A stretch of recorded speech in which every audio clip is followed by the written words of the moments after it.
আসসালামু আলাইকুম প্রিয় বন্ধুরা, আশা করি সকলে খুব বেশি ভালো আছেন। তো আলহামদুলিল্লাহ আমিও ভালো আছি। তো আজকে আমি যেতেছি হলো দাওয়াত খাইতে। তো আপনাদেরকে আগে বলে রাখি, ভিডিও শেষে কিন্তু সুন্দর সুন্দর কিছু ভিউ আছে যা আপনারা ভিডিও শেষে দেখতে পারবেন। যাওয়ার মতো দেখতেই পাচ্ছেন কত সুন্দর সুন্দর ভিউ, কত সুন্দর রাস্তা। তো দাওয়াত খাবার যায় দেখেন, আমি অলরেডি খেতে বসে পড়েছি। খাবার ভিডিওটি করতে পারি না কারণ আমার লজ্জা লাগে। তো খাওয়া শেষে চলে গেলাম ঘুরতে, এখনই খেলা হবে, মানে এখন জিনিস দেখি। আরে দেখেন কত সুন্দর বালুর চর, এই বালুর চরে আমরা হেঁটে হেঁটে নদী বাড়ি যাবো। আরে দেখেন বালুর মধ্যে আমরা হেঁটে হেঁটে যাচ্ছি, আমার দুই ব্যাগ নিয়ে আমি আর আমার দুই ব্যাগ নিয়ে আমি হেঁটে হেঁটে যাইতেছি। তো ভিডিওর মাঝে মাঝে আমি আপনাদেরকে ভিউ দেখানোর চেষ্টা করতেছি। আর আমি সহ আমার দুই ব্যাগ নিয়ে যাইতেছিল নৌকার দিকে, নৌকা চড়লাম। তো আমাদের সামনে অনেকগুলো নৌকা ছিল, কিন্তু আমরা এদিক দিয়ে যাইতে পারতেছিলাম না, যার কারণে অন্য দিক দিয়ে ঘুরে যেতে হয়েছে। দেখেন আমার দুই কলেজের ব্যাগ নিয়ে। সবাই দোয়া করবেন তারা যেন কোরআনের হাফেজ হইতে পারে, অলরেডি তারা মাদ্রাসা পড়তেছে। চলেন এখন আমরা নৌকা তুলবো। এই দেখেন আমি নৌকা দিয়ে গেতেছি, এখন আমি নৌকা তুলবো। আমার সবথেকে বেশি ভয় লাগে হলো নৌকায় এবং কি নদীর মধ্যে যাওয়া, আর যার কারণে আমি খুব ভয়ে ভয়ে নৌকাতে উঠলাম। নদী এবং এইসব পানির মধ্যে আমার খুব ভয় লাগে। এখানে যেহেতু নৌকাগুলো কাছেই ছিল এবং এখানে পানি খুব কম ছিল, তাই আমি নৌকাতে উঠলাম। আমি এখন নৌকার মধ্যে আইছি, আমার দরকার কালকে আইছি। তো এখানে খানিক থাকার পরে আমি আস্তে ধীরে ধীরে এই নৌকা থেকে নেমে পড়লাম এবং আপনাদেরকে এখানে খানিকটা ভিউ দেখানোর চেষ্টা করলাম। দেখেন এখানে দেখতে কিন্তু আসলে খুব সুন্দর লাগতেছে এখানে ভিউটা। আর দেখেন আস্তে ধীরে ধীরে আমি নৌকা থেকে নেমে পড়ি, কারণ আমার নৌকা মধ্যে খুবই ভয় লাগে।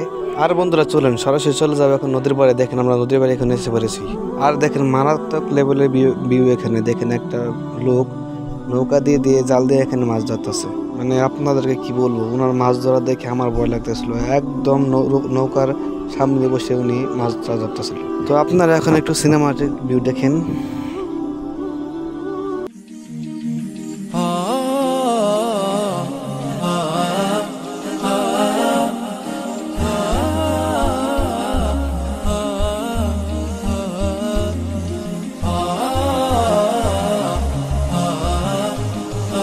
নদী দেখে চলে গেলাম বালুর দিকে। দেখেন বালুর কত বড় বড় চড়া, এখান থেকে বিভিন্ন জায়গায় বালু পাঠানো হয়।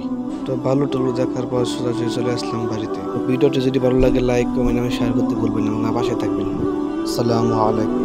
আসসালামু আলাইকুম প্রিয় বন্ধুরা, আশা করি সকলে খুব বেশি ভালো আছেন। তো আলহামদুলিল্লাহ আমিও ভালো আছি। তো আজকে আমি যেতেছি হলো দাওয়াত খাইতে। তো আপনাদেরকে আগে বলে রাখি, ভিডিও শেষে কিন্তু সুন্দর সুন্দর কিছু ভিউ আছে যা আপনারা ভিডিও শেষে দেখতে পারবেন। যাওয়ার মতো দেখতেই পাচ্ছেন কত সুন্দর সুন্দর ভিউ, কত সুন্দর রাস্তা। তো দাওয়াত খাবার যায় দেখেন, আমি অলরেডি খেতে বসে পড়েছি। খাবার ভিডিওটি করতে পারি না কারণ আমার লজ্জা লাগে। তো খাওয়া শেষে চলে গেলাম ঘুরতে, এখনই খেলা হবে, মানে এখন জিনিস দেখি। আরে দেখেন কত সুন্দর বালুর চর, এই বালুর চরে আমরা হেঁটে হেঁটে নদী বাড়ি যাবো। আরে দেখেন বালুর মধ্যে আমরা হেঁটে হেঁটে যাচ্ছি, আমার দুই ব্যাগ নিয়ে আমি আর আমার দুই ব্যাগ নিয়ে আমি হেঁটে হেঁটে যাইতেছি। তো ভিডিওর মাঝে মাঝে আমি আপনাদেরকে ভিউ দেখানোর চেষ্টা করতেছি। আর আমি সহ আমার দুই ব্যাগ নিয়ে যাইতেছিল নৌকার দিকে, নৌকা চড়লাম। তো আমাদের সামনে অনেকগুলো নৌকা ছিল, কিন্তু আমরা এদিক দিয়ে যাইতে পারতেছিলাম না, যার কারণে অন্য দিক দিয়ে ঘুরে যেতে হয়েছে। দেখেন আমার দুই কলেজের ব্যাগ নিয়ে। সবাই দোয়া করবেন তারা যেন কোরআনের হাফেজ হইতে পারে, অলরেডি তারা মাদ্রাসা পড়তেছে। চলেন এখন আমরা নৌকা তুলবো। এই দেখেন আমি নৌকা দিয়ে গেতেছি, এখন আমি নৌকা তুলবো। আমার সবথেকে বেশি ভয় লাগে হলো নৌকায় এবং কি নদীর মধ্যে যাওয়া, আর যার কারণে আমি খুব ভয়ে ভয়ে